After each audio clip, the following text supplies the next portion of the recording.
Que Dieu vous bénisse. Zambe apambolabino. Que Dieu vous bénisse. Zambe apambolabino. Saluez d'abord celui qui est à côté de toi. Pesambote o azali mopanzi na yo. Dites-lui que Dieu te bénisse ce soir. Yebisaye zambe apambola na poko alelo. Les autres refusent. Hein? Basusu waboyi kosala ngo. Que Dieu te bénisse ce soir. Applaudissez un peu pour le Seigneur. Comme nous sommes debout, ouvrons dans 1 Corinthiens, chapitre 11, verset 23. Nous allons lire au nom du Seigneur Jésus-Christ. Car j'ai reçu du Seigneur ce que je vous ai enseigné. Zambi nasili koyamba epa yankolo onatangi bino. Ce que le Seigneur Jésus dans la nuit il fit livrer. Ezaliete nabutu onkolo Yesu akabamami. Prit du pain. Azwa kilipa. Après avoir rendu grâce. Nasima kozongi samatondo. Les rompit et dit. Ceci est mon corps qui est rompu pour vous. Faites ceci en mémoire de moi. De même après avoir soupé, prit la coupe et dit, cette coupe est une nouvelle alliance en mon sang. Faites ceci en mémoire de moi. Toutes les fois que vous en boirez, car toutes les fois que vous mangez ce pain et que vous buvez cette coupe, vous nous annoncez la mort du Seigneur jusqu'à ce qu'il vienne. C'est pourquoi celui qui mangera le pain ou boira la coupe du Seigneur indignement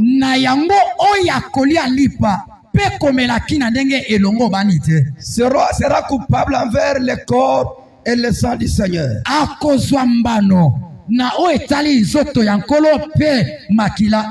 Que chacun donc se prouve lui-même. Et qu'ainsi qu'il mange du pain et boive de la coupe. Car celui qui mange et boit sans discerner le corps du Seigneur mange et boit un jugement contre lui-même.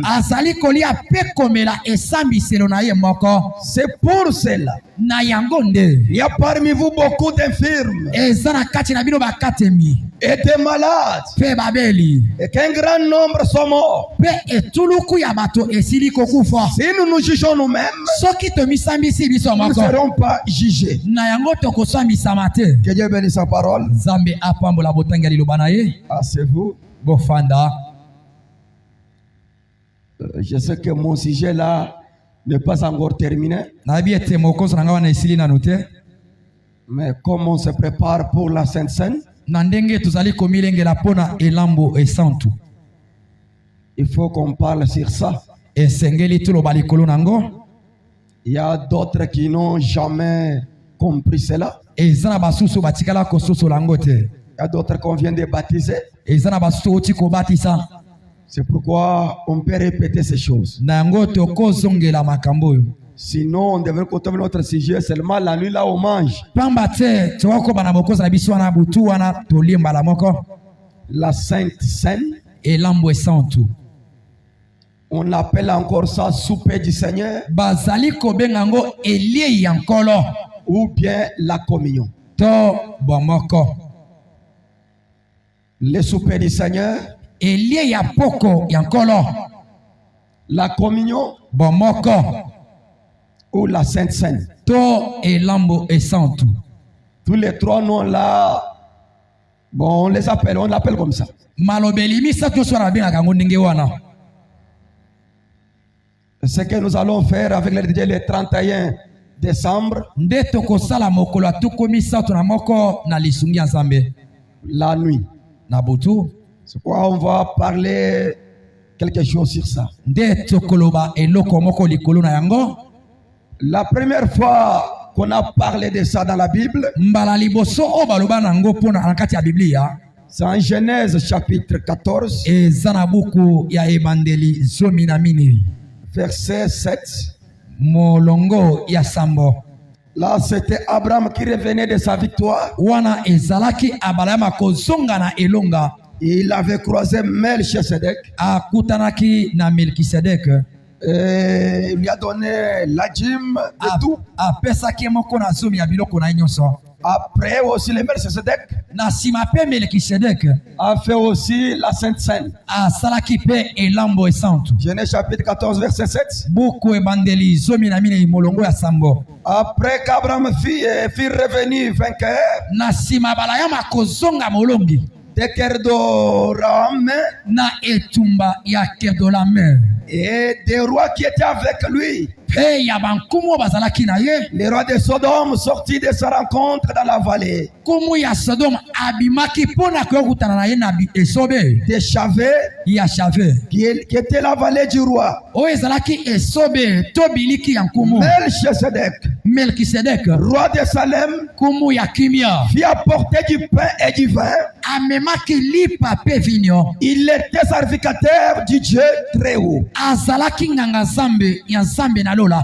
Et quand Abraham prend cette écriture, Sikola tango Brahma zozo alikomi oyo. il nous montre que Azali kolakisa biso. Melchisedec Melkisedek avait donné à Abraham la Sainte Seine. apesaki abalayama elambo esantu. Et c'était dans ce temps-là Ezalaki na tango qu'on a wana. commencé à parler de cela dans la Bible. O babandaki koloba na tina nango na Biblia. Deuxième fois qu'on trouve ça dans la Bible, Mbala mibale tokuta yango na Biblia. on appelle ça Pâques. Babengi yango pasika. C'est en Exode chapitre 12. Eza na buku ya mobembo somi na mibale. Même ici, Atawa là nous venons de lire en Genèse, esika oyo totota na Genèse. c'est encore notre Pâques. Ezali pasika na biso Mais nous ne lisusu. sommes pas là. Toza kuna te. Quand on sera au mois d'avril, on parlera sur ça. Tango tokokoma na sanza minei tokoloba nango. Exode chapitre 12, Buku ya mobembo zomi na mibale. à la sortie d'Israël en Na Égypte, bobimi ya Israele na Egypte. la même nuit là de sortie, Kaka butu wana esengelaki babima. qui avait ordonné à Moïse, Zambe ayebisaki Mose. Exode 12 là, Buku ya mobembo zomi na mibale. il dit ceci, Elobami boye. premier verset, on descend. Molongo ya liboso tozali kokita. L'Éternel dit à Moïse Ya seko ayebisaki Mose. et Aaron dans le pays d'Égypte, Pe alona na mboka Egypte. ce mois-ci sera pour vous le premier des mois. Sanza oyo ekozala mpo na bino sanza liboso ya basanza. Il sera pour vous le premier des mois de l'année. Ekozala mpo na bino sanza liboso ya mbula. Parla toute l'assemblée d'Israël. Loba na etonga nyonso ya Israele. Et dites, Pe loba le 10e jour de ce mois, mokolo ya zomi ya sanza oyo. on prendra un agneau pour chaque famille. Bakozwa mwana mpate na libota nyonso. On prendra un agneau pour chaque famille. Bakozwa mwana mpate na libota nyonso. Un agneau pour chaque maison. Mwana mpate na ndako nyonso. Si la maison est trop peu nombreuse Soki ndako eza na bato ebele te. pour un agneau, Mpo na mwana mpate. on le prendra avec son plus proche voisin, Bakolia elongo na bato bazali pembe na bango. selon le nombre de personnes. Kolandisa ebele ya bato. Vous compterez pour cet agneau d'après ce que chacun peut manger. Bokotanga mwana mpate. Okolandisa oni moto yosa kolia. Ce sera un agneau sans défaut, Ekozala mwana mpate yosa na likama te. mal âgé d'un an. Ya mobali pe ya mbula moko. Vous pourrez prendre un agneau ou un chevreau. Bokozwa mwana mpate to ya ngombe. Vous les garderez jusqu'au 14e jour de ce mois. Bokoboma ngo kina mokolo ya zomi na mine ya sanza Et oyo. toute l'assemblée Pe etonga nyonso. d'Israël immolera entre les deux soirs. Ya Israele ekoboma ngo na kati ya poko ya On mibale. prendra de son sang Bakozwa makila nango. et on mettra sur les deux poteaux bakosopango na makosi et mibale sur le linteau de la porte des maisons pe na balento ya bandako où on les mangera. esika o bakolia yango Si vous allez continuer, soki bokobi c'est là où on continue encore avec la Sainte Seine. nde esika bazokoma na elambo esa C'est toujours la Pâque. ezali kaka pasika Si vous allez continuer, soki bokobi je vais exiger aussi le pain. nzambe akosenga mpe lipa Et ezala ce pain-là sans le pain, lipa oyo ekozala na vino te sans sucre, zanga sans sukali même du sel. zanga mungwa On verra cela. tokomona ngo Et le sang, mpe makila on va appliquer sur les deux poteaux de la maison. bakopakola yango na makonzi mibale Là ya où ndako on va manger cet agneau-là. esika oyo bakolia mwana mpate Et wana quand Jésus est venu, mpe na ntango yesu aye il commence à faire cela. ye moko abandi kosala yango Et c'est lui, Jésus, ye nde yesu qui nous a donné l'ordonnance apesi biso de mobeko rester de faire encore cela. ya kotikala kosala yango Là, nous allons en Jean chapitre 13. ntango ozali kotanga na yohane mokapo ya Avant 17 la mort de Jésus, yango ete yesu akufa il a instauré aussi la Sainte Seine. asalaki mpe elambo esante Parce que des fois, les gens disent que les gens de Branham ne lisent pas la Bible. Non. po ete mbala ebele bato balobaka ete bayi branam batangaka biblia Tout ce te que Branham a parlé là se trouve dans la Bible. nyonso oyo branam aloba eza na kati na Quand nous biblia disons Branham a dit, ntango tolobi ete branam alobi il a pris cette écriture, azwi likomi oyo il donne maintenant la lumière, une bonne compréhension. akomi kongengisa yango mpe kopesa boyoki malamu Et ces prédications étaient toujours dans la Bible. mpe mateya nyonso ebanda kozwama kaka na kati na biblia En Jean chapitre 13, na yohane mokapo ya 17 premier verset, écoutez, là c'est Jésus lui-même. molongo ya liboso boyoka ezali yesu ya Il a moko suivi le chemin d'Abraham. alanda nzela ya balayama Il a suivi le chemin de Moïse. alanda nzela ya mose Parce que lui-même était le maire de toutes ces choses. po ete ye moko azalaki mokonzi ya nyonso wana Avant la fête de Pâques, yambo ete feti ya pasika Jésus, sachant que son heure était venue, yesu asosolaki ete ngonga na ye esilaki kobelama de passer de ce monde au Père, ya koleka na mokili oyo epai ya tata c'est-à-dire de retourner au Père. kozonga na botata Et il dit ceci, alobi boye ayant aimé les siens qui étaient dans le monde, alinga baya ye oyo bazalaki na mokili mis les combles à son amour pour eux. mpe atondisamaki na bolingo mpo na bango Pendant le souper, siko na kati ya elambo ils étaient déjà à la table. basilaki kofa na mesa Luc et Jean yohane n'a pas montré comment ils ont commencé. alakisi ndenge babandaki Si te nous allons à Luc, soki toke na luka Luc montre comment il a envoyé d'abord les gens, luka azolakisa ndenge atindaki ses basa disciples, bayekoli na ye allez dans cette ville, boke na engumba vous allez trouver un animal, bokokuta mwana mpunda amenez ça, boya nango on va fêter notre Pâques. tokosepela pasika Mais ici, kasi awa Jean commence directement. yohane abandi mbala moko Quand ils étaient à la table en train de manger, ntango bazalaki na mesa na kati ya vers kolia la Sainte Seine, na ntango ya elambo esawa il dit ceci, alobi boye lorsque le diable avait déjà inspiré au cœur de Judas Iscariote, na ntango zabolo apesaki na motema ya judas iskariote fils de mofungisa Simon, mwana simona le dessein de le livrer. posa ya kokaba ye Jésus qui savait yesu oyo asilaki que le koyeba Père avait remis toutes choses entre ses mains. ete tata asilaki kopesa ye nyonso na maboko Il était venu de Dieu ayaki na et bonzambe qu'il s'en allait à Dieu. abanda kozonga na bonzambe Se levant de table, atelemaki likolo ya mesa ôta ses vêtements alongolaki bilamba na et ye prit un linge azwaki mpe linge dont il saignit. oyo amilingaki Ensuite, il versa de l'eau dans un bassin nsima atiaki mai na kati ya sani et s'est mis à laver les pieds de ses disciples. abandi kosokola makolo ya bayekoli na Et ye les essuyer avec le linge dont il était saint. kopangwisa yango na molamba oyo akangisaki na loketo Il faisait aussi la Sainte Seine. abanda kosala mpe elambo Ce esa que nous allons faire, oyo tokosala ça se trouve dans la Bible. eza na kati ya On biblia n'a pas inventé. eza oyo eloko tosali na Et biso comme nous voulons le faire, ndenge tolingi kosala on yango va le faire correctement. tokosala yango ndenge elongo De la bani manière dont la Bible nous a recommandé de na faire. ndenge biblia ezali kosenga biso ete Parce tosala qu'au yango. message, po ete na sango il y a beaucoup de pasteurs eza na bakengeli ebele qui ont commencé à changer bakomi kobongola dans yango leur compréhension. na bososoli na bango Amen. amen Lisons un peu, frère Branham, totanga mosakoli brana dans le sermon poussé à bout. na litia kokoma suka Poussé à bout. kokoma na suka Branham dit ceci. mosakoli alobi boye Amen. amen Prêchez le premier novembre 1963.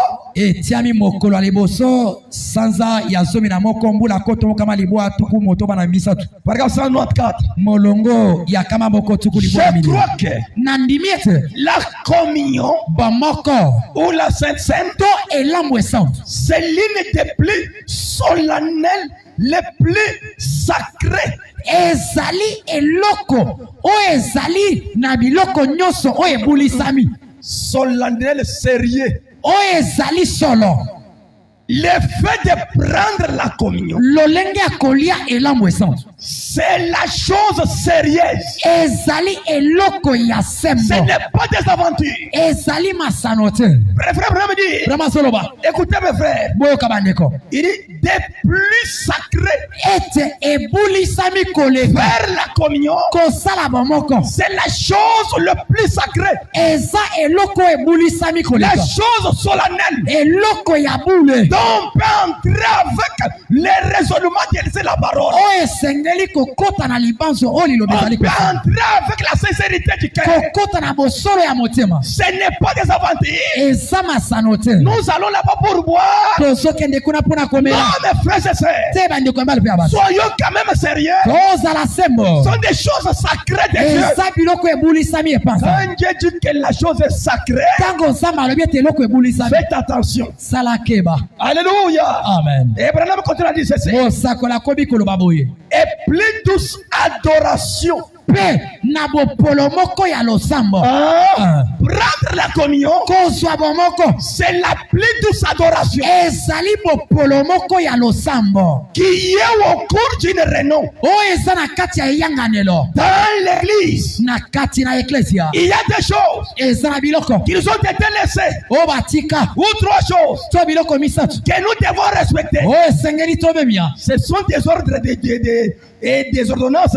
Des ordonnances. ezali mibeko Et des ordonnances. ezali mibeko Beaucoup essayent donc de dire ebele bazomeka koloba qu'ils ont des clous originales, ete baza na basete ya ebandeli qu'ils ont un morceau d'étoffe qui avait couvert Jésus. to baza na elamba oyo yesu alataki Mais il y a trois choses zokande eza na qui biloko nous ont misatu été données. Et nous ont été données. oyo esila kopesamela Les repas du Seigneur, elie ya kolo le baptême, libatisi le lavage de pieds kosokola makolo sont les trois ordonnances eza mibeko qui misatu ont été laissées à l'église. oyo etikama na eklesia Amen. amen La communion, bomoko c'est l'une des choses ezali moko ya biloko que Dieu nous a laissées. oyo nzambe atikeli biso On ne peut pas enlever ça. tokolongola yango te Parce que les autres ont commencé à rejeter ça. po ete basusu okomi kobwakisa Ça ne yango sert à rien de manger ça. eza na ntina te ya Ça kolia ne sert à yango rien de laver les pieds. eza na ntina te ya kosokola Même makolo d'être baptisé. eza na ntina te ya kozwa Non, batisme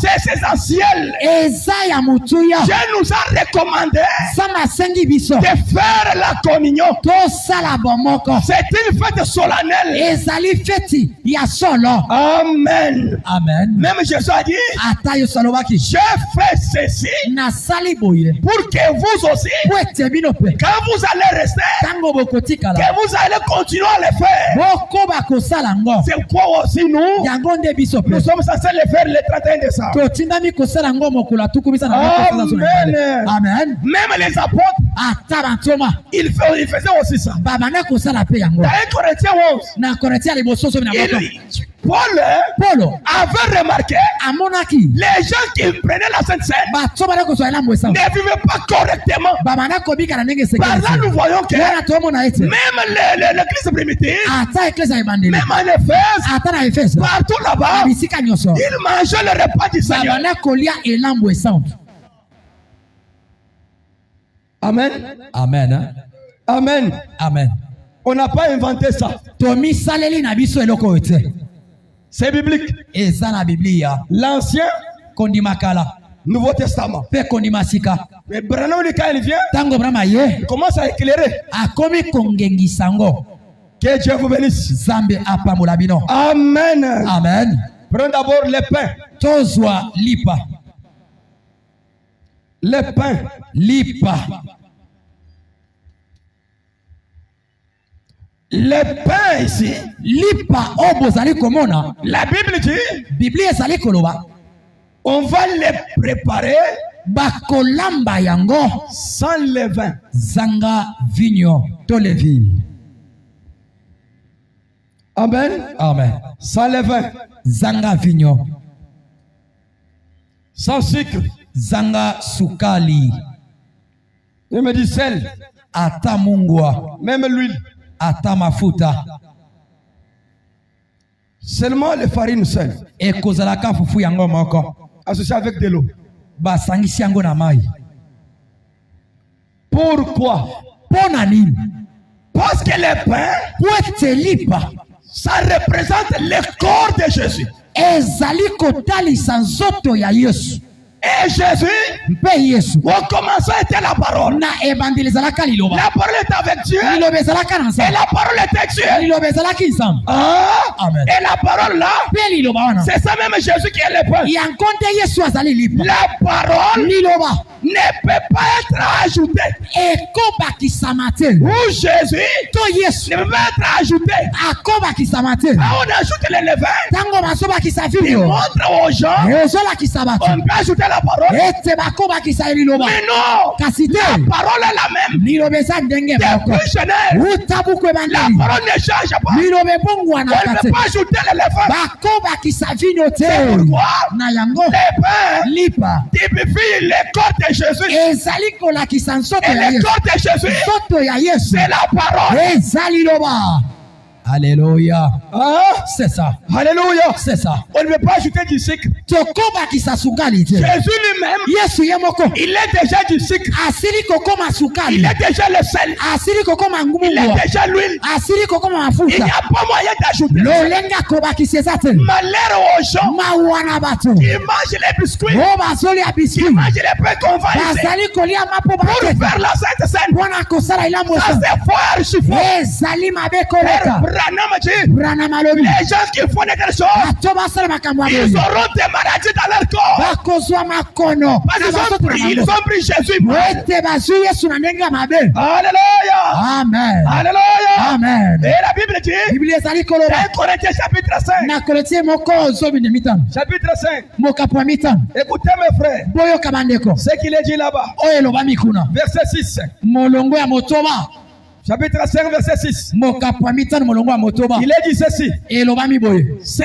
bientôt eza malamu boye que vous vous glorifiez. bomikumisa Ne savez-vous pas bozali kobosana qu'un ete peu de levain ete vino moke peut lever toute la pâte? ekomatisa potopoto nyonso wana. Alléluia. Amen. Si tu ajoutes quelque chose, soki obakisi eloko tu vas déranger toute la parole. okobebisa liloba Si nyonso tu enlèves une petite chose, soki olongoli eloko tu moko vas déranger la parole. okobebisa Le eloko nyonso peu de levain mai evino peut moke déformer la forme de la parole. ekobebisa lolenge ya liloba C'est pour qu'il est en train de parler de ça. polo nde aza na kati ya koloba Il awa dit ceci. alobi boye Faites disparaître les vieux levains. bolongola vinyo nyonso ya kala. Ah, Amen. les vieux levains, vinyo ya kala l'adultère, ekobo les commérages, bilobaloba ces choses-là biloko wana déforment la parole. ezali kobebisa Et la liloba parole mpe liloba manquera sa puissance. ekozanga nguya. Paul dit, polo alobi oh mes frères, o bandeko faites disparaître les vieux levains, bolimwisa vinyo ya kala afin que vous soyez une pâte nouvelle, po ete bozala potopoto ya sika puisque vous êtes aussi sans levain. po ete bozangi levire to vinyo Car Christ, po ete kristo notre Pâque, akotaka te a été immolé. asili kokatama mutu Célébrons donc la fête. ezali kosepela feti Célébrons donc notre fête. tosepela na feti na biso Non avec du vieux levain, ezala na vinyo ya kala te non avec un levain de malice ezala na vinyo ya mayele mabe te et méchanceté de méchanceté, mpe ya kanza mais avec le pain sans levain, kasi na lipa oyo de la ezali vinyo pureté de la vérité. ya bopetolami mpe na bosolo. Alléluia. Amen. Parce que Jésus était sans défaut. En lui, il n'y avait pas les péchés. Quand nous faisons le pain, on ne peut pas ajouter du sucre. On ne peut pas ajouter d'autres choses. Ça ne sera pas Jésus. Parce que la parole, c'est toujours la même. On n'ajoute pas. On ne mettra pas. C'est pourquoi on ne peut pas mettre ces choses. On laisse la parole telle qu'elle a été prêchée. Amen. Amen. Même dans l'Ancien Testament, quand Dieu avait dit à Moïse, c'est moi ici. Ça sera pour vous le premier mois. Le 10e jour de ce mois. Vous allez prendre, chacun va mener un agneau. Vous allez les laisser jusqu'au 14e jour. Alors le 14e jour, vous allez immoler ça entre les deux soirs. Quand Branham arrive, il prend cette écriture. Il dit pourquoi quand on a mené l'agneau, on devrait les garder d'abord 4 jours avant de les tuer. C'était pour que le sacrificateur vérifie d'abord l'état de l'agneau. Peut-être l'agneau était malade. Peut-être l'agneau avait la diarrhée. Dans ces 4 jours-là, si on voit que cet agneau n'a pas de défaut, alors on devrait le tuer. Et cet agneau-là, c'était Jésus. Parce que Jésus est sans défaut. Alléluia. Alléluia. Laisse-moi vous dire, quand on a arrêté Jésus, il a fait aussi 4 jours. On amène là-bas. On amène là-bas. Même ses ennemis ont compris que cet agneau est sans défaut. Laisse-moi vous dire, Pilate s'était dit là-bas. Il dit, je ne vois rien dans cet homme. Il a lavé les mains. C'était quoi? C'était la vérification. C'est qu'on avait fait dans la semaine. On vérifiait d'abord la femme propre de Pilate a envoyé une lettre. Le matin, il se réveille avant de boire le café. On lui donne la lettre. Quand il regarde, ma femme, laisse cet homme-là. Je ne vois rien en lui. J'ai souffert toute la nuit. Dans mes songes aujourd'hui. Les ennemis eux-mêmes commencent à témoigner. Oh, laisse-moi te dire. Même les soldats qui étaient restés face à face avec Jésus. Quand Jésus était mort, il a crié en disant, tout est accompli. Les soleils, la lune, les étoiles ont refusé de voir la nudité de son frère. Les soldats regardaient et réellement cet homme, il est le fils de Dieu. C'était quoi? On examinait l'agneau selon l'Ancien Testament pour arrêter l'homme qu'il avait sacrifié. Judas, il a regardé. On amène Jésus. On le fouette. Tous sont relevés. Il a dit, oh, j'ai trahi les saints innocents. Alléluia. C'était quoi? On examinait l'agneau. Les 4 jours-là, on examinait l'agneau. Parce que l'agneau devait être sans défaut. Et cet agneau-là, c'était Jésus. Et Jésus, c'est la parole ce soir. La parole doit être sans levain, sans le sucre, sans le sel, sans l'huile. Alléluia. Sans mélange. Sans mélange. Zanga ko sangi sango. Kaka parole. Kaka liloba na liloba. Alléluia. Alléluia. Amen. Ils ont d'abord le Job serviteur. Totanga nalitia mosakoli Job mosali. Job serviteur. Job mosali. Pour aider un peu les autres au lieu que je passe comme ça. Pona kosunga basusi. Presque le 23 février 1955. Etiami mokula tukumi bana misa sanza mibale. Mbula koto mokama libwa tukumi tana sambo. Paragraphe 22. Molongo atukumi bana mibale. Dans l'Ancien Testament. Na kondi makala. Par les ombres. Na nzela bililingi. La loi et les types. Mobeko ezalaki elilingi. J'ai donné ces choses dans le passé. Zambe apesa mainyoso na kondi makala. Pour annoncer sous forme de type. Pona kolakisa ngo na lolenge ya bililingi. La venue du Fils de Dieu. Boye ya mwana nzambe. Par exemple. Ndakisa. Sous la dispensation mosaïque. Na mosanga ya Mose. Lorsque Dieu a dit à Moïse. Tango samba ebisaki Mose. De prendre un agneau. Ete azwa mwana mpate. Premier-né d'un agneau. Mwana mpate ya liboso. L'enfant qui ouvre la matrice. Mwana oyo azali kofongola libumu ya mama na ye. Écoutez la condition. Boyoka mobeko. Le premier-né. Mwana ya liboso. De la femelle d'un agneau. Ya mwasi ya nyama ya mwasi. Tout ça c'était quoi? Nyonso ezalaki ni. On parlait de Marie. Babanda koloba pona Maria. Il devrait donner le premier-né. Oyo esengelaki abota na liboso. Ça passait par un homme. Sanga koleka na nzela Est-ce que mobali. vous êtes avec moi? Bozokanga. Est-ce que vous êtes avec moi? Bozali ngona nga. Alléluia. Amen. Regardez. Botala. J'ai dit à Moïse. Sanga bisaki Mose. De prendre un agneau. Aswa mwana mpate.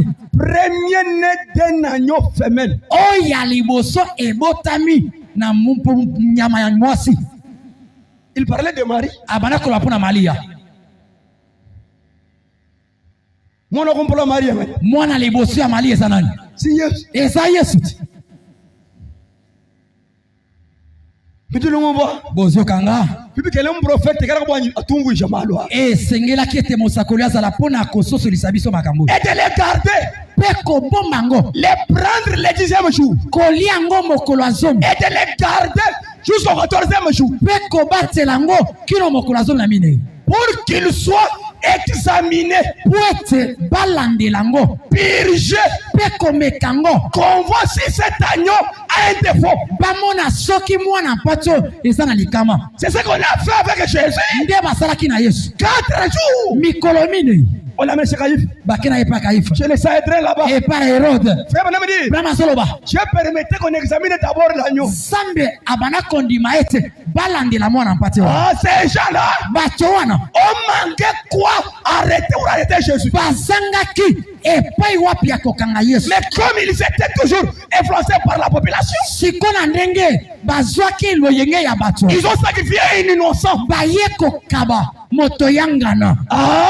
C'est ça qu'on parle ici. Yango nde bazoloba. C'est ça notre pain. Ndeli pana biso. Sans mélange. Sanga sangisa. Amen. Amen. Il était mal sur question-réponse sur du question-réponse du 28 juin. Tokende mbala moko na motuna pe eyano o etiami mokolo atumba na mwambe sanza motoba.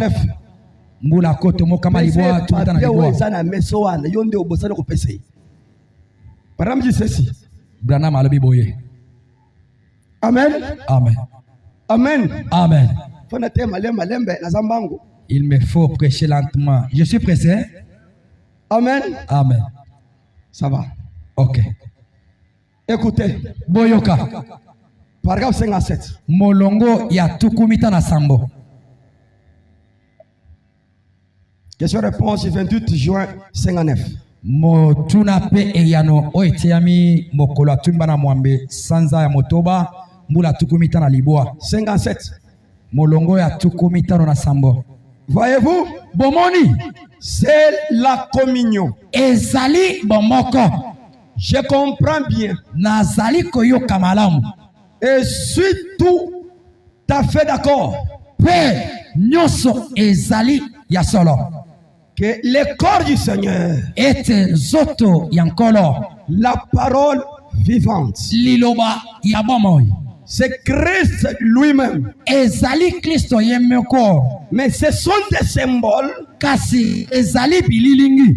Tout comme le baptême, lokola le batisi, le lavage des pieds, bosokoli ya makolo, et les autres ordonnances de l'église. Pe mibeko mosusu ya eklesia.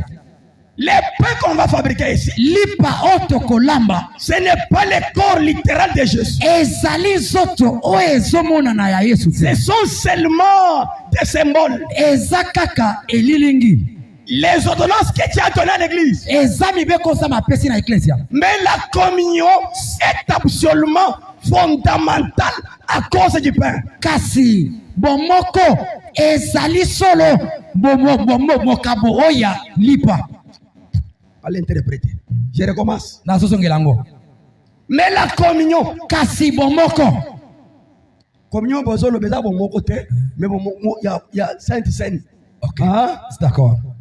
Tout le monde y bomoko pourquoi? Voilà c'est coupe ou là. D'accord. Pinje bo mulu vulu bo mutu sainte scène. Amba no bwani chaku jaji. D'accord. Tu vois ni bon fait bim. Ok. Amen. Amen. Pourquoi on dit la communion? Pour ni basolo ba bomoko. Mbijika umwo. Eza kenyi moko. Nyuri nyimene mabol. Atawa sana mino epoli. Uri nyamatok. Oyo sana mino malamu. Uri nyimibol. Oyo azangi mino. Kumabenda nakuboro. Yepe akomela kaka na iloko wana. Kimbie ni bia vere bito. Eza bino botiaka ba verte. Moi j'étais contre avec ça. Kana buya ka ba vert. Avec tout communion vert kadi divisé kabiti. Yango eza elamu esante. Kasi pone ba vert komi mibale. Bambi ba ko organiser ba komi baka tosukule meno to. So communion ka tumba na jibola ja meno to. Ba tei ba bongisi yango ba koloba ete. Ba susu ba brosaka te. Pona elamu esante etala ka brosse to iloko te. A communion ka wa mutu vert. Bomoko nini ya ba vert o ba sala. Passer kuma mokengeli ameli. Mwene mene mabola frère mbo kuma. Moto pe ya minu epoli ameli pe. Anu mokupo umwo. Kaka na keni moko wana. Kivu Yesu mwezi. Ndenge Yesu asalaki. Yesu kuma. Yesu ameli. Wesha Pierre. Apesi Petelo. Kuma. Ameli pe. Wesha Mache. Apesi Matthieu. Na shika ye muhele mbele ko bwana bwana. Frère muhele mbele na to ko ene bwana obuto. Likambo yake ndeko abroseto abrosizate. Ah, maintenant on va. Bozoka. C'est pourquoi on dit la communion. Ndeto zobe ngango elamu esante. Absolument fondamental à cause du pain. Ezali solo moboko natina yalipa. Eh bien, malam. Le pain et le vin. Lipa na vinyo. C'est pourquoi. Na yango. Là, Branham commence à lire l'écriture. Branham akomi kotanga siko likolo. C'est lui qui mange le pain. Oya sali kolia lipa. Où boira la coupe du Seigneur? To kolia komela kenya kolo. Ingénieusement. Nantenge longo banite. Maintenant, sikoyo. La question qui est posée ici. Motuna oye baptini yawa. C'est vous qui prenez les vins et les biscuits. Ezali bino baye obo zali komela bafena ba biscuit.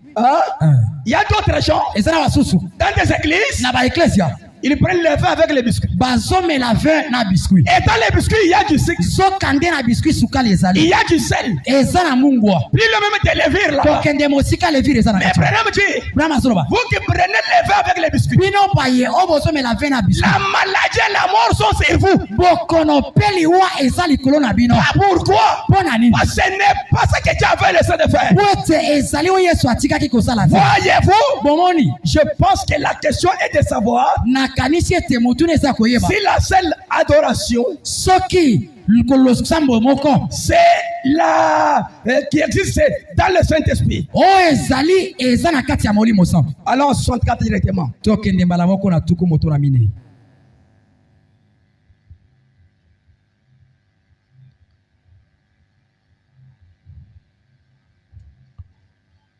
Bon, je pense. Malamu na kanisi. Le fait de manger les biscuits. Lolenga kolia biscuit. Je ne crois pas que le pain caché devrait être remplacé par les biscuits. Nandimite lipa oe bombami ekozwa esibakozwa ngona isika ya biscuit. Jean pas du tout trois coulées. Lipa oto zoloba. Je ne muita bouge mais boko ngata biscuit abateka bamba nyimjamba. Nandimite ete bakozwa biscuit koloba ete ezalipa. Moi, en mission, là où nous étions, on faisait les biscuits. Bisson en mission, tant que ça là qui bana kosala ka biscuit. Ani boulama pa mo tsalwa et toi aba diba na mo tsalwa aba ivarien te kumpala. To ba somi ba mapa oya ba ivarien wana ba yena ngwana. C'est faux. Ezamabe. Branham dit qu'on ne peut pas remplacer ça. Je crois que ça doit être un pain sain et sans levain. Les genres de pain sans levain. Les genres de pain sans levain qu'on fabriquait en Égypte. Je crois que les sangs ne devraient pas être du jus de raisin.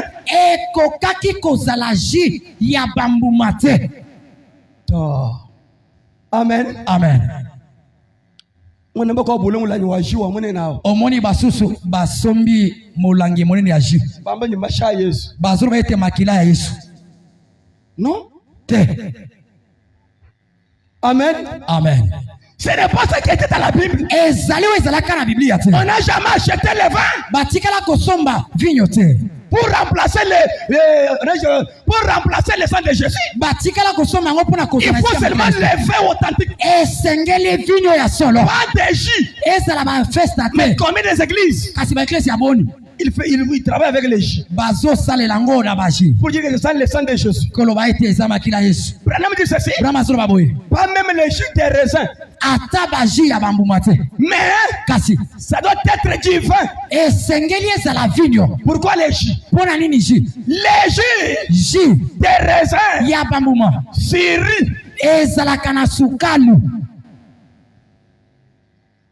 Il continue.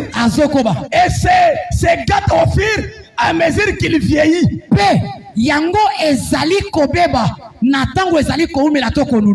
Derrière chaque bouteille de jus, on a écrit les années que ce jus va faire. Mais comment tu peux prendre le sang de Jésus? Il vient avec quelque chose qui va se limiter dans 2 ans. C'est pourquoi nous refusons des jus. Mais le vin, au fur et à mesure que le vin fait beaucoup de choses, ça devient plus meilleur. C'est ça le sang de Jésus. Depuis qu'il est mort au Calvaire, mais jusqu'à ce soir, le sang de Jésus est toujours le même. Je vais vous dire ceci. Plus que même ce qu'il était au début. Je vous dis vrai. Mais le vin devient meilleur et plus fort au fur et à mesure qu'il vieillit. Le sang de Jésus devient plus fort jusqu'à mesure où il vieillit. Nous sommes vers le soir, non? Le sang a vieilli. C'est le temps d'être fort. Amen. Amen. Les jus pourris. Le sang de Jésus ne veut pas pourrir. C'est quoi on ne peut pas faire avec les jus? Pourquoi les biscuits non pas? Parce qu'il y a du sel, il y a du sucre, il y a de l'huile, il y a de levure. Mais le pain dans la bouche sans goût. Et quand cela entre, ça donne maintenant la vie. Quand nous prêchons ici l'évangile pur, ça vous fait tous mal. Quand tu avales ça, ça vous donne la vie. Le pain sans levain, quand vous mangez ça, c'est comme si vous mangez du sable. Il n'y a pas de goût. Mais à l'intérieur, il y a la vie. Amen. Amen. Amen. Amen. Yaga micro. Pesa na sero. Pone nini tokosala biscuit na Sainte-Seine. Parce qu'à l'intérieur du biscuit, il y a du sucre, du lait et de levure. Ça va. Il te bénisse. Zambia pambula yo. Zeranan. Pesero. En rouge one. Serbeni. Pone nini tozo tozo bagite to remplacer sur le vin. Pois ana sucre. Hein? Hein? Et s'il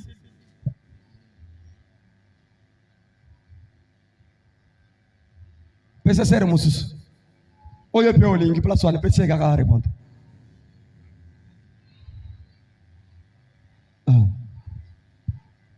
Pone nini tozo baji oyo te. Parce que J est en a duré au Yébéba quand même. Applaudissez un peu, applaudissez un peu. Obeta maboko, obeta maboko. Amen. Amen. Alléluia. C'est ça. Le roi bango bayoki, ça y est, vous avez bien écouté. Ndenge bango bayoki wana bino boki yango malamu. Amen. Amen. C'est pourquoi na yango te nous devons faire ce que la Bible avait fait. totindami kosala o Bible esala. Pas des jus qu'on vend ici, non. Eza ba festa ba zeste te. Parce qu'il y a des dates d'inspiration. Wete eza na mikolo o yango Mais ekobeba. le sang de Jésus Siko makila ya Yesu. n'a pas de date d'inspiration. Eza na mokolo ekobeba Nous te. on prend seulement le vin. Nde tokozwa ka vin. Le vin. Vin. Au fur et à mesure Na tango que le vin fait beaucoup de choses, ezosala mikolo devient ebele. plus meilleur. Ezokoma elengi C'est koleka. pourquoi on prend le vin. Nde tozozwa vinyo. On divise au sang de Jésus. Tozali kokokanisa ngo na makila ya Yesu. Amen. Amen. Alléluia. Amen. Alléluia. Amen. Applaudissez un peu pour le Seigneur. Beta maboko pona nkolo.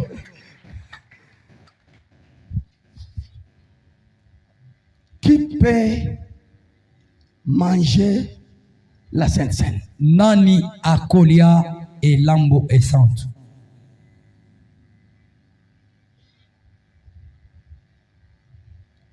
Qui peut manger maintenant? Nani akolia yango sikoyo. Amen. Amen. Qui peut s'avancer ici sur la table? Siko nani akoya la mesa. La Bible a la réponse. Biblia ezana eyano.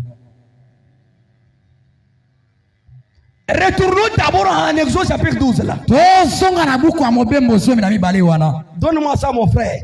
Tilanga yango kuna J'aime que ndeko. tout le monde voit ça. Nalingi ete moto sa monango. Verset 11. Molongo ya zomi na moko.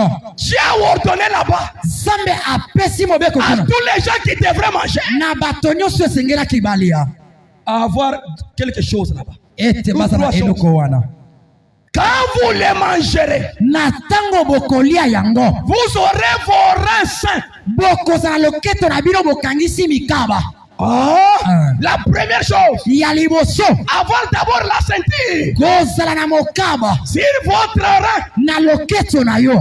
vos souliers aux pieds. Sapato na makolo. Vous êtes avec moi? Boza elongo na Ce nga. sont des conditions qu'on donnait Eza mibeko mana kopesa. à chaque personne Na moto qui nyonso. devrait s'approcher pour manger. O esengelaki alia yango. Il faut les sandales. Esengeli sapato. Amen. Amen. Troisièmement, Ya misato. et votre bâton à la main. Kozala pe na lingenda na Il y maboko. avait trois choses Ezalaki na biloko misato. que Dieu avait ordonné. O Zambe apesaki bango Chaque basala. personne Moto nyonso. qui devrait aller pour manger. Oyo atindamaki akende kolia. S'approcher devant la table Kopusana na mesa. pour manger et boire. Mpona kolia pe komela. Premièrement, Ya liboso. il faut avoir d'abord la ceinture. Esengelaki aza na mokaba. Et Branham dit, Bwana malobi. pour bien comprendre ça, Mpona kososola yango il nous malamu. ramène maintenant en Éphésiens chapitre 6. Azali kozongisa biso na Efesia mokapo ya motoba. Vous êtes avec moi? Boza elongo na nga. Vous êtes avec moi? Boza elongo na nga. Ah?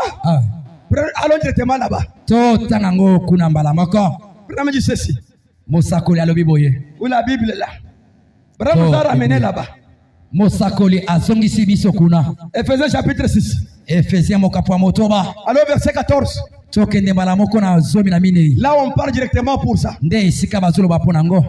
Tenez donc frère. Botingama mpenza. Ayez à vos reins la vérité pour sentir. Bozala na loketo na bino mokaba oyo ezali bosolo. Là-bas Dieu avait ordonné à Moïse. Kuna Nzambe ayebisaki Mose. Dis au peuple Yebisa bato qui nyonso. vont s'avancer pour manger, O bakoya mpona kolia. pour boire mon sang. Mpona komela makila na Quand nga. ils s'avancent, Ntango bazali que kopusana. chaque personne Tika ete moto nyonso ait d'abord sa ceinture. aza na mokaba na Et ye. on explique la ceinture. Bazolimbola mokaba. C'est quoi? Eza nini? C'est la vérité. Ezali Et bosolo. la vérité c'est quoi? Tosolo ezali. C'est la parole. Ezali loba. Pour manger, Pona kolia. tu dois d'abord t'identifier avec la parole. Esengeli oko kanana liloba. Amen. C'est-à-dire, Elingi koloba. il y a réglé une chose.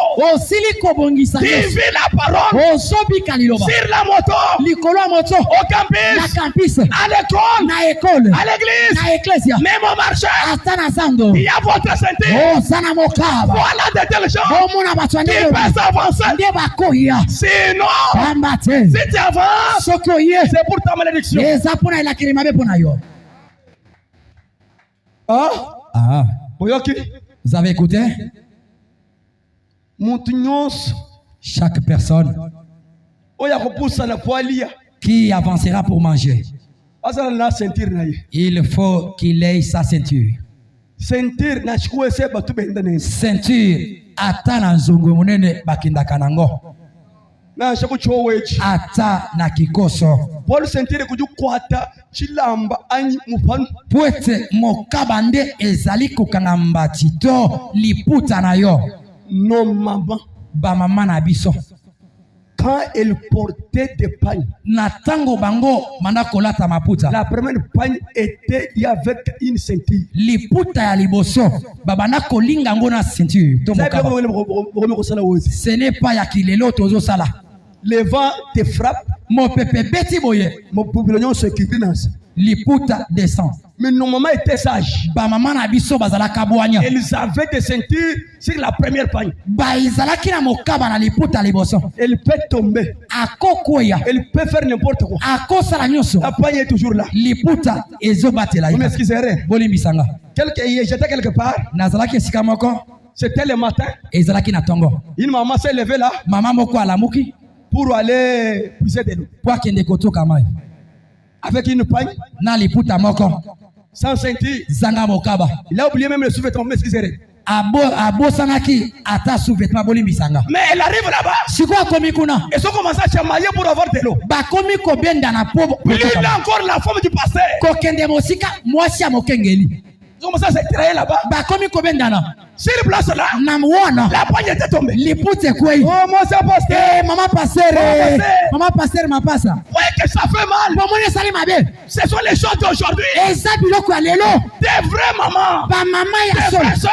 Bande ko basi ya solo. Peut manquer la ceinture. Akosanga mokaba. Avoir même une jupe par Kasi dessus. kozala na jipe na se. Pas dire une femme sacrée. Pwete oza mwasi ya bule. Alléluia. Alléluia. Il marche avec la ceinture partout. Tambola na mokaba esika nyonso. Parce que la ceinture, Pwete mokaba. c'est votre sécurité. Eza bobatela Et la milala. ceinture, Pe c'est mokaba. la parole. Eza liloba. La parole, Liloba. c'est notre tour fort Ezali etutu ya qui nous sécurise. Ye ezali kobatela biso. Voilà les gens qui viendront pour manger. Pomona bato bakoya pona kolia.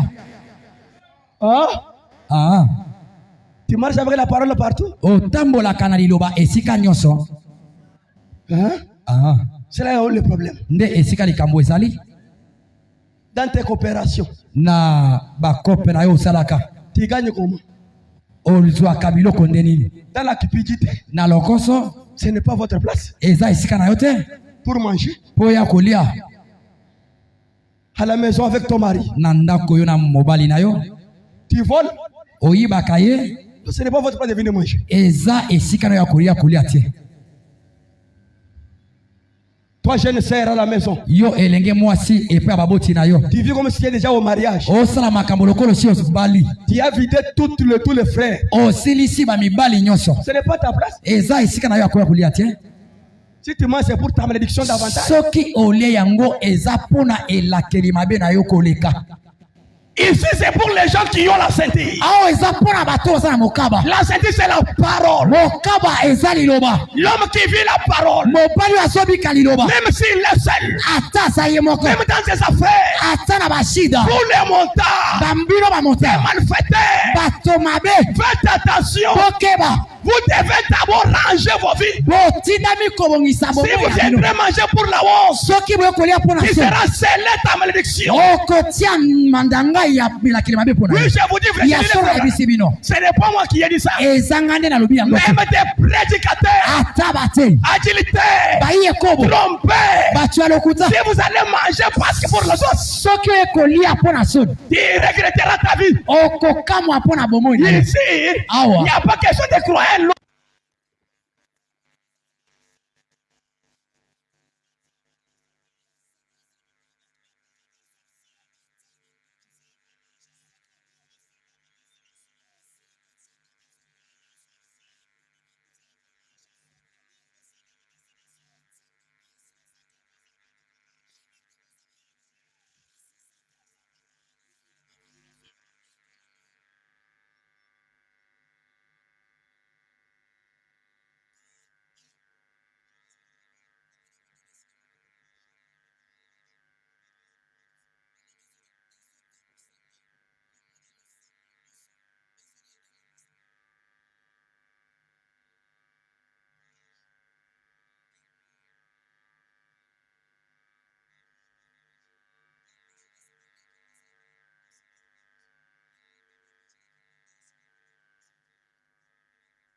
okomi kogangela ye okomi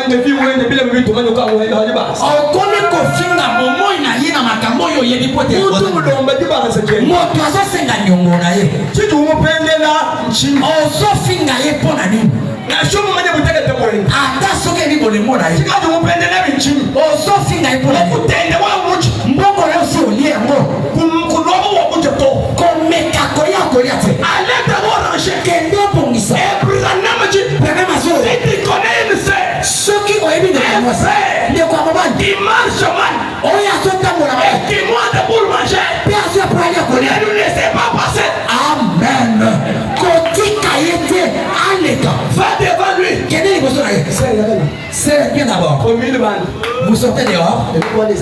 Cette histoire-là a des dangers. N'est-ce pas jamais avec cette personne? Si tu le laisses manger, il y a aussi des problèmes. Oh. Même moi, je suis soki na ebisi ya kogangela nga agangela yo kasi même si c'est ton mari, ata soki il connaît qu'il ne convient pas manger. oyebi eti abongisi ya monte là-bas, azomata allez devant lui. Alléluia. Chérie, allons d'abord devant. Kende liboso na yebisi molonga ni auto ina libanda. Yo, ça n'a pas de Toi, n'est-ce pas, tu as un problème? Est-ce que tu as arrangé? Tu veux me laisser seul? Être veuve?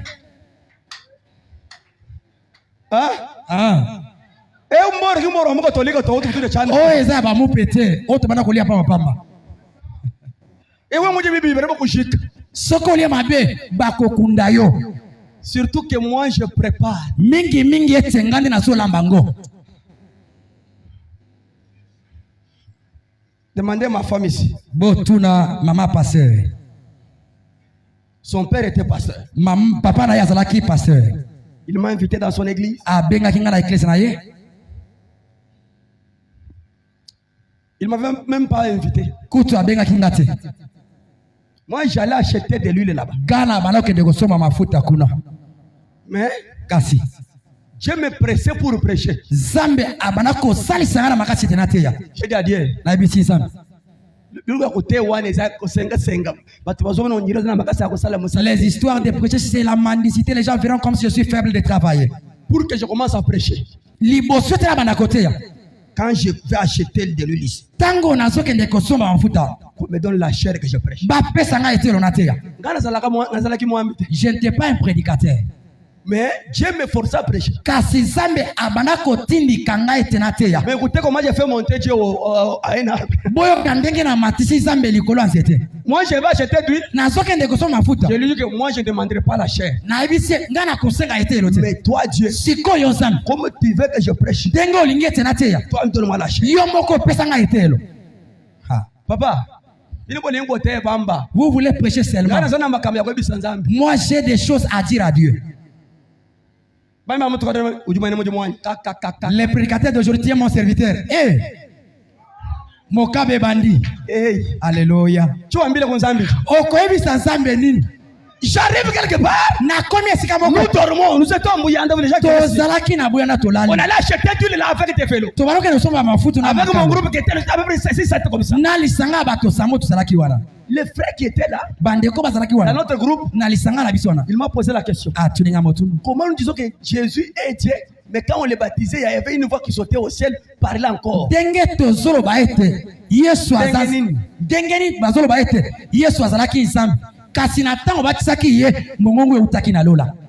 Je commençais à lui expliquer la divinité et comment Dieu travaille.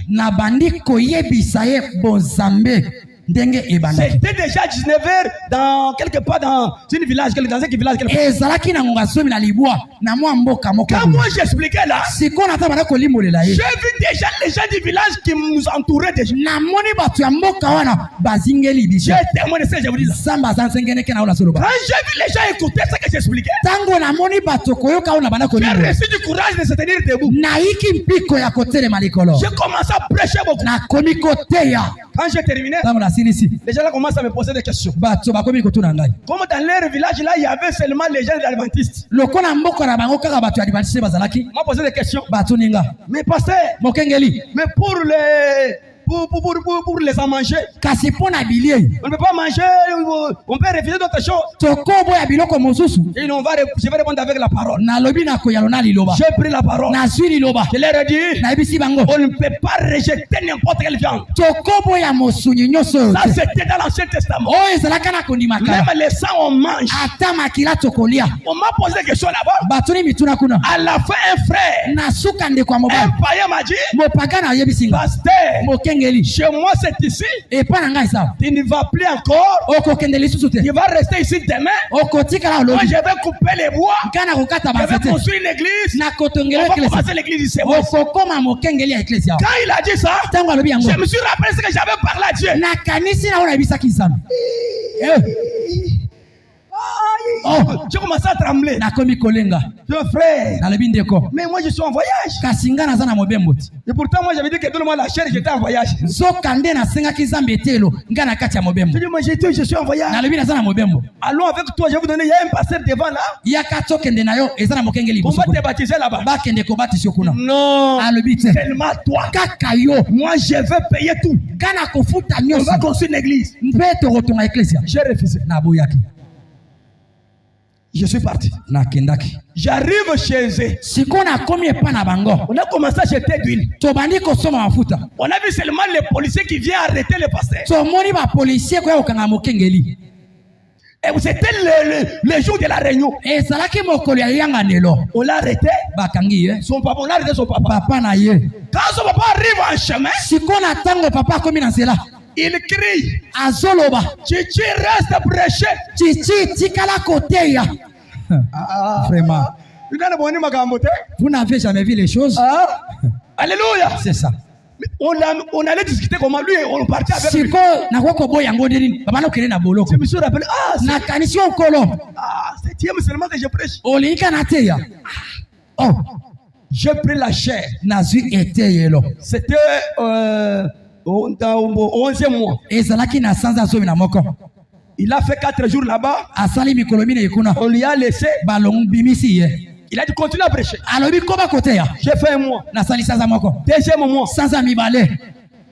Vous êtes avec moi? Boza ilongo nanga. Il m'a dit Aibisinga. prêcher sur la Sainte Seine. Teya likolo ya elambo esante. J'ai prêché comme je prêche. Na teya kindenge na zote ya binobo. Elle est témoin de la chose. Ye ayebi mainyoso na zoloba. Après avoir mangé, Na sima ya bato kolia le elambo esante. matin, Na tongo. toute l'église est déformée avec des problèmes. Ecclesia nyoso bato ba baby na makambo. J'ai eu peur, je voulais fuir même, laisser les choses. Na bangaki pene ya kotika biloko yoso na pona Tu kende. trouves un frère avec les joues. Okuti nde kwa mobali mata me vimi boy. L'autre ne se tient pas debout. Mosusu zo telemate. À peu près 47 personnes, je vous dis vrai. Bato tukumi na inasambo. J'ai commencé à trembler. Na komi kolenga. Même j'avais prêché ici. Na teya kiya. Pourquoi vous avez mangé par du courage? Bolie yango na mpiko pona nini. Ce même soir-là, Na poko amoko wana. il y avait un enfant qui allait mourir. Ezalaki na mwana azalaki On l'a pe. mené à l'hôtel là-bas. Baye na etumbelo liboso ete. Seigneur. Na lobi kolo. Pardonne. Limbisa. S'il va mourir, Soki on akufi. peut m'arrêter. Bakokanga ngati. C'est toi qui as fait manger les gens ces choses. Yo nde oliesi bato biloko. Vous êtes avec moi? Boza ilongo nanga. J'ai commencé à patrouiller tous les croyants. Na bandi koke na bandako ya bandi minyoso wana. Demain, venez à l'église. Lobi boya na eklesia. Comme ils étaient malades, Ndenge bazalaki kobela. les matins, ils sont venus là. Na tongo baye kuna. Les sœurs de Dieu gonflées. Bandeko ya basi bavimi Les matama. frères, les yeux gonflés. Bandeko miso eviri. Regarde comme ça fait la honte. Otali bozo sala soni. Mais j'avais seulement du courage. Na yikaki mpiko. Le réveil appartient au courage. Bola mukesa ba impiko. Va opérer. Eza na bato babangite. J'ai écrit au tableau Na komaki na le tableau. chemin du retour. Zela ya bozongi. Okanisi mama Dorcas. Chemin du retour. Zela ya bozongi. J'ai commencé à enseigner sur ça. Na komi kotangisa. On a commencé à demander pardon. Ba komi kosenga Oh bolimisi. Dieu, Zambe. écoute nos prières. Ayoka kamabonde. Je vous dis vrai. Ya solo. C'est comme ça que Dieu m'a appelé. Ndenge wana Je ndeza lui ai fait na. beaucoup de choses refusant. Bena sala biloko bena boyaki. Mais là, Kasi wana. je n'avais même pas commencé à prêcher. Na bandaki na nokote ate. Mais maintenant, je prêche. Siko na komi kote. Si tu manges Soki olie. par l'audace, Kaka na bompiko na yo. qu'est-ce qui peut t'arriver? Nini ekokomela yo. Venez écouter la parole. Yaka oyo kaliloba. Sortez, allez. Zonga kende. Laissez les gens qui sont préparés qu'ils mangent. Mais si tu ne manges pas aussi, tu n'es pas digne d'être notre frère, notre soeur.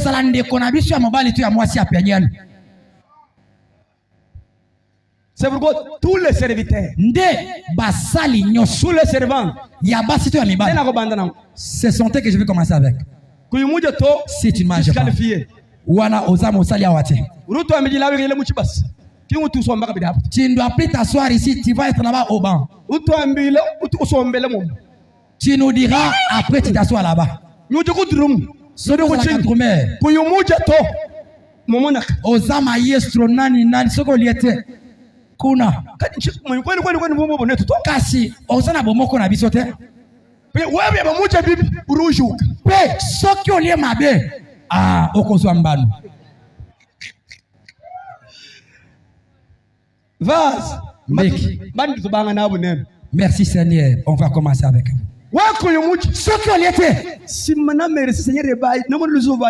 Après ce merci Seigneur, qu'on te voit plus devant ici.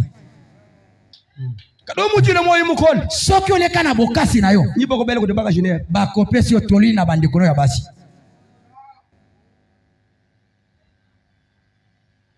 Tout ça pourquoi? Non sera pour aller arranger les choses. Dieu est compatissant.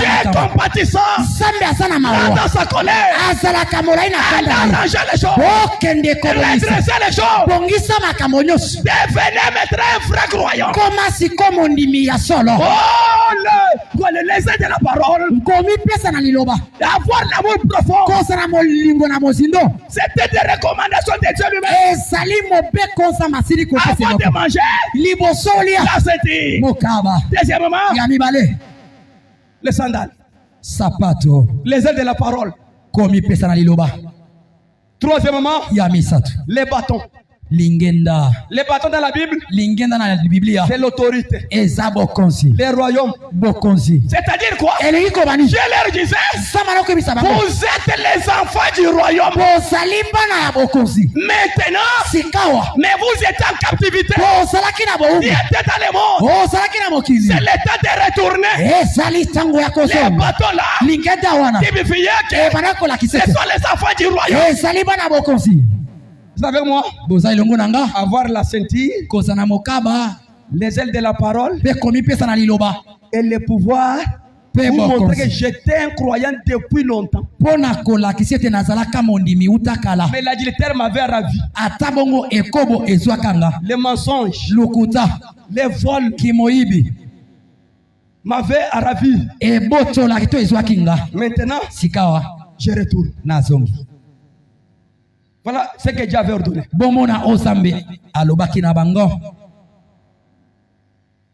Amen. Amen.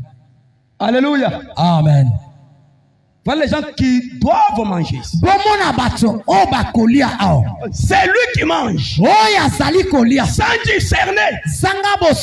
Il mange et boit un jugement contre lui-même. C'est pourquoi parmi vous, il y a beaucoup de morts. Et quand est-ce qu'on peut manger? C'est seulement la nuit à 0 heure. Tu te manges pour péter que retire à 19h. Tu manges mon monde. Natikala komona likomi ya kolia ngo na ngobazomi na liboate.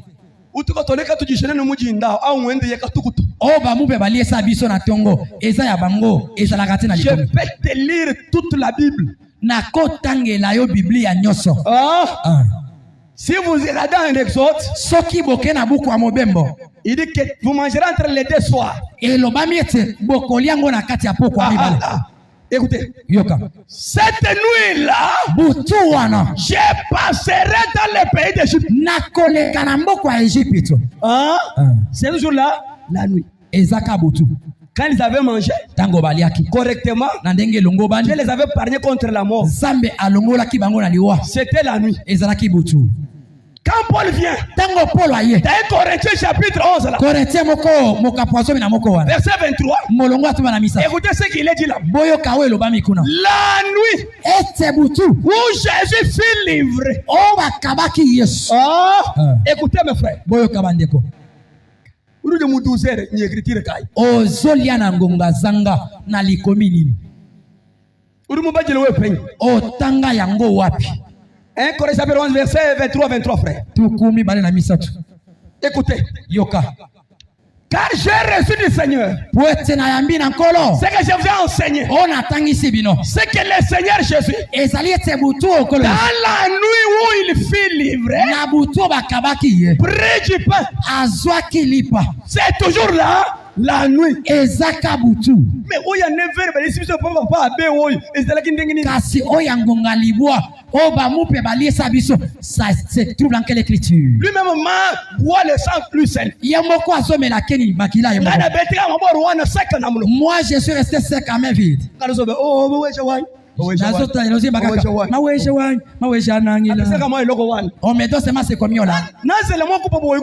j'attends seulement aussi cette coupe. Lui c'est le référent, il prend ça. Yesu apesa ki petelo bandeko yo opeseka mwa eloko ya kokauka yo ozolembisa ngo na makila Yesu. Tout le monde devrait boire ça. Tango bato sila bali melango tout le monde bato nyonso devrait boire ça. Esengela ki ba melango devrait manger le pain. Esengela ki boire encore komela lisusu la nuit. Butu. Encore verset 30. Molongo ya tuku misatu. Il dit encore si. Alobi wilisu. Judas a pris les morceaux. Judas alia kipe eteni. Sa date de sortir, il était la nuit. Mbala moko aweli ezalaki butu ya kobima. Batu baja butu. Butu. Balia kango butu. Jibakai entre les deux soirs, Nangonga nini na kati ya bapokwa mibale. Branham dit deux soirs c'est une et 0 et 0. Branham azolo bete tango balobi pokwa mibale eli koloba 0 heure. Iner yemuhita tukaji mujinda tuimanyika. Soki tokomi 1 heure tokomi na tongo wana tokotelemisa. Retournons en Exode là. Tozonga na Exode wana. Il dit que si on arrive le matin et lobami ete soki tokomi na tongo on va brûler. Bako tumbango. Kanji mwana bani beto mukenje. Baba nyetinyi mukatre. Kasi na zomo la bandeko na biso ya sango. Bazope sango bato. Kina ngonga mine ya tongo. Jamais. Anji tukujukwa. Wana ekomi mokolo mosusu. Allez la question. Est-ce une Bible? Tiens bala brochure. Oh eza bibliette. Natangi brochure. Au chapitre 10. Na molongo azolo. Vous n'en laisserez rien jusqu'au matin. Bokotika eloko ata mokote kina tongo.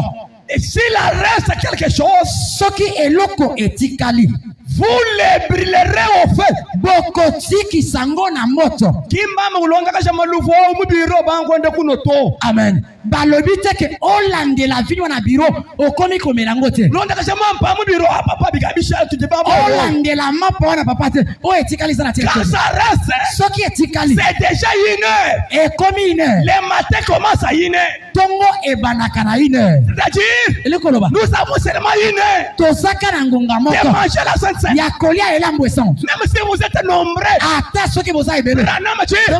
Il y a déjà rempli du Saint-Esprit. Et ça la bato bato on peut les distribuer. Toko pesa pour qu'ils donnent aussi au soir. Pour respecter le temps. Pona kome miangonga.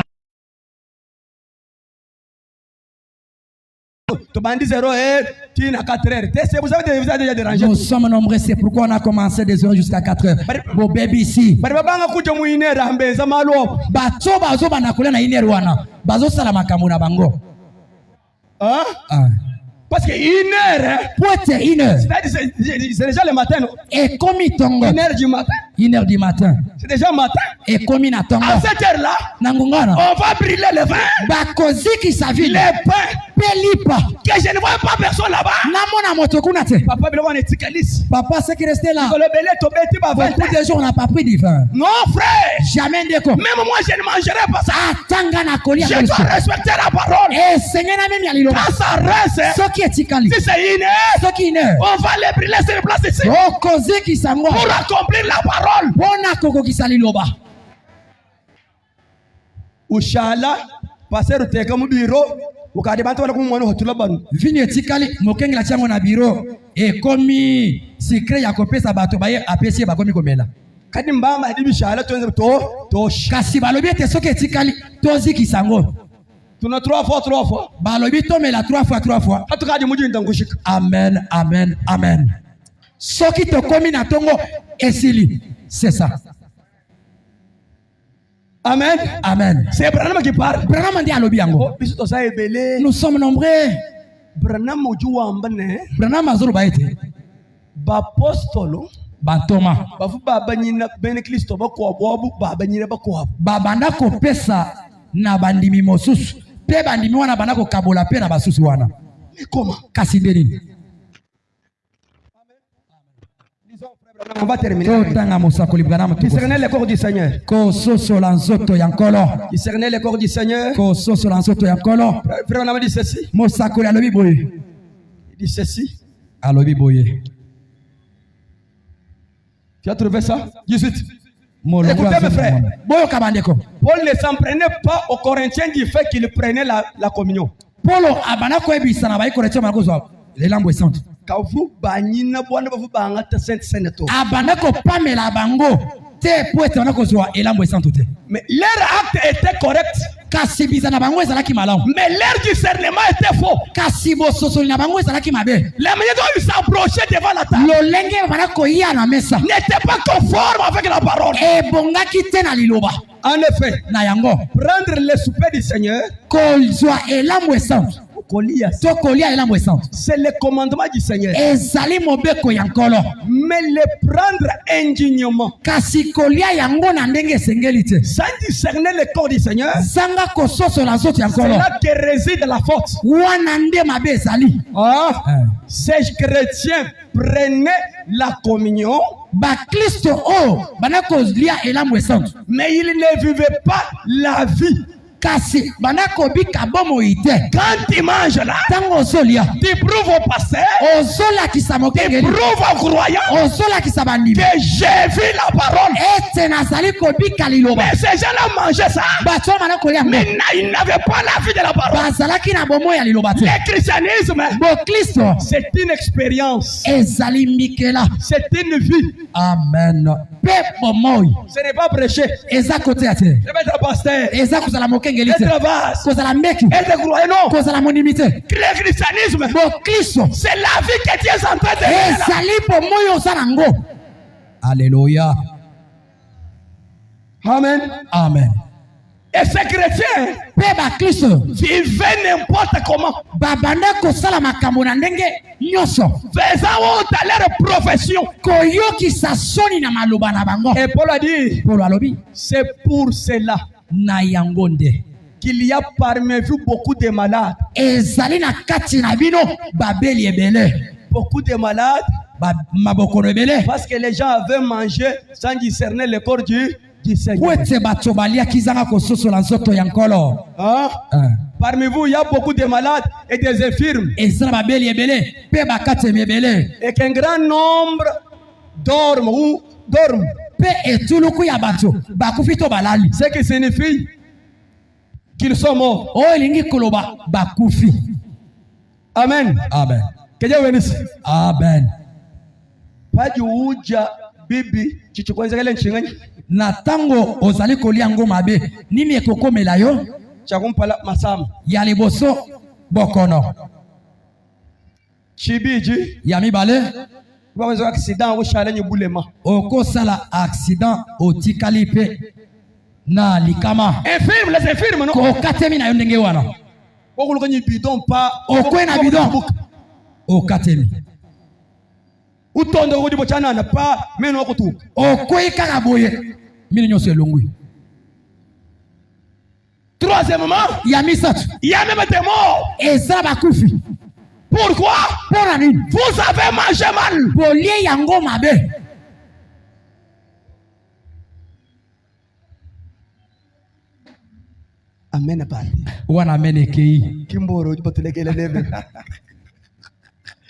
Amen. Amen. Amen. Amen. Amen. Acclamez pour le Seigneur.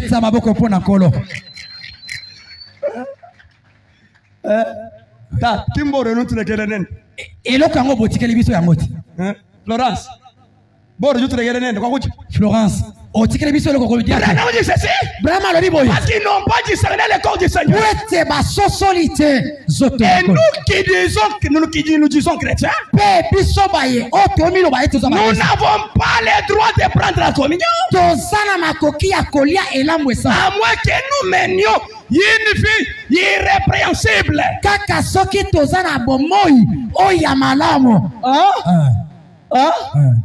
Vis-à-vis du monde. liboso ya mokili Wewe vulonda sere wa église yemu.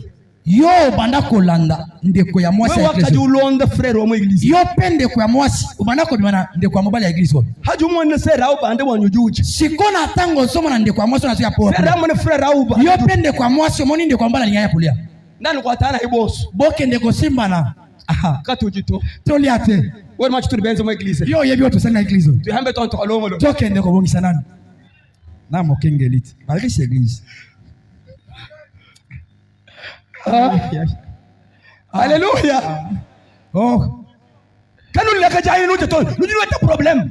botikana te ete boya kolia pamba te bokozwa mbano Branham dit, brama azoloba nous n'avons pas le droit. toza na makoki te La communion, lelamu esante c'est pour ceux qui vivent correctement. ezali mpona bato oyo bazali Les gens qui ont kobika la ceinture, bato baza na mokaba les gens qui ont les sandales au pied, bato baza na sapato na makolo les gens qui ont les bâtons. bato baza na lingenda Comme un exemple du christianisme, lokola ndakisi ya boklisto la pire des choses qu'il y a au monde, eloko ya mabe oyo eza na mokili c'est une personne ezali moto qui essaie d'imiter quelque chose. oyo alingi komekola eloko Et on a trop au monde aujourd'hui. mpe toza na yango ebele na mokili En oyo. ce jour ici, na mikolo tozali non seulement nous faisons, ezaka tosala nous sommes coupables tokweyisami du même crime pour lequel Paul était en train de réprimander kaka na mabe moko oyo polo azalaki kopamela l'église corinthienne. eklesi ya bayikorinte Mais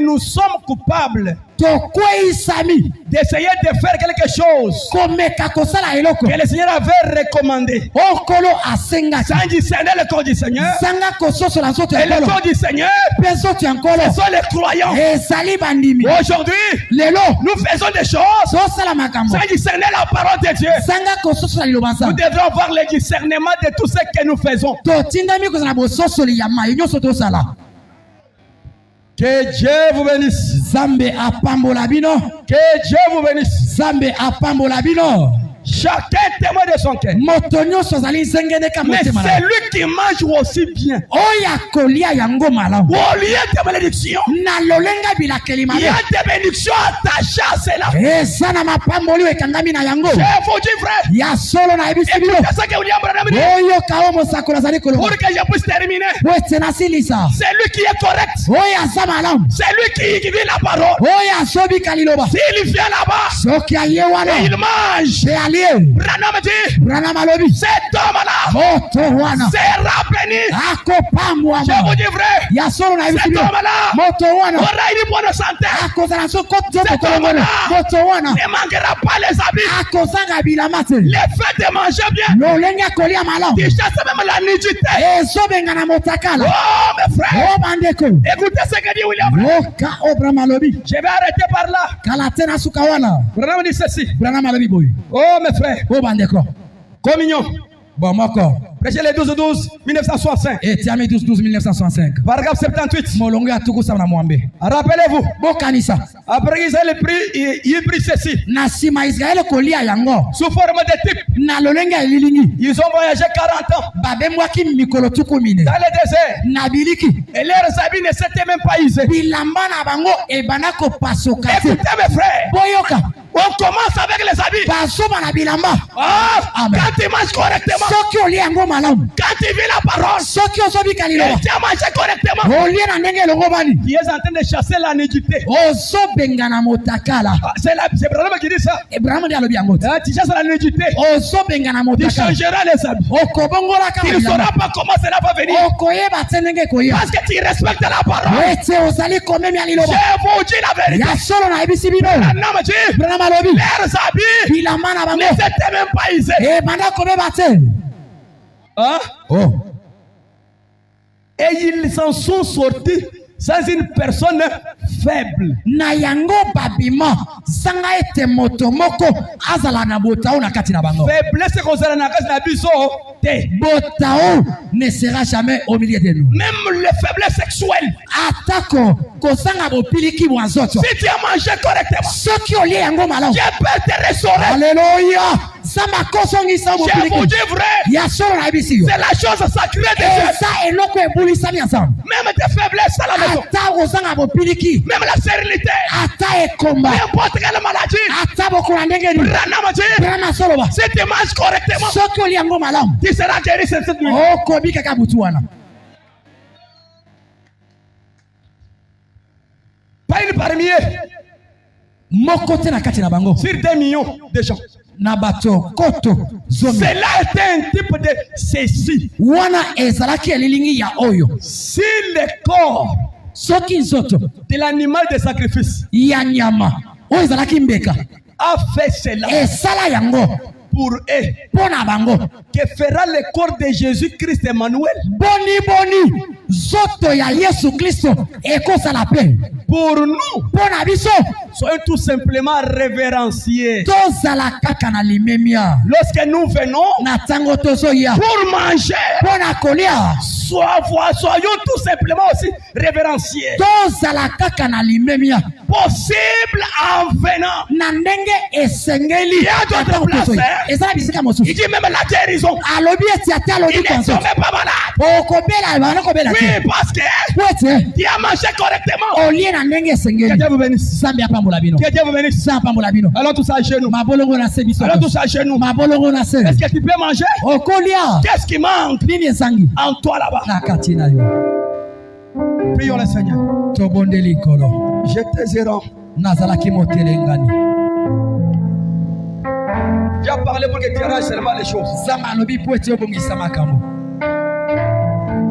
Avec ton mari, yo na mobali na yo, avec ta femme, na mwasi na yo, avec tes parents, na baboti na yo, là où tu travailles, esiko osalaka mosala avec les voisins. na bazalisi na yo, Arrange seulement. bongisa kaka. Prions le Seigneur. Bondela kolo. Je désire plus loin de Dieu. Maintenant, la voix du péché, longtemps je suis